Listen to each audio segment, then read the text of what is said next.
Besuch im Restaurant. Ein Wirt nennt den Gast asozialen Zürcher. Eine Zürcherin macht zurzeit die Ferien mit ihrem Freund in Laax Graubünden. Am Samstag sind sie in Flims unterwegs und dann in ein Restaurant eingekehrt. Aber statt Essen ist ihnen dann ein Drama serviert worden.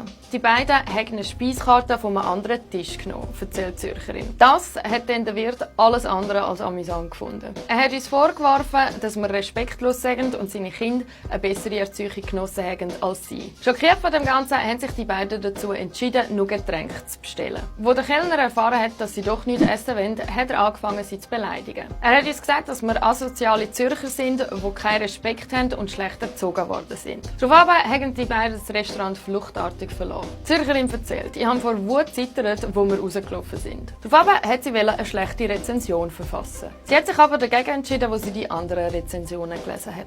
Der Restaurantpächter hat nämlich auf jede schlechte Bewertung mit einer Beleidigung reagiert. Er beleidigt ihr das Aussehen oder sagt, dass sie am psychischen Problem leiden. Auf Anfrage von 20 Minuten hat der 55-jährige Pächter abgestritten, die beiden Gäste beleidigt zu haben. Er beschwert sich über die Unverschämtheit, dass die beiden einfach eine Speiskarte genommen haben. Was der Pächter genau zu den Rezensionen sagt, erfährst du auf 20minuten.ch via Link in der Bio.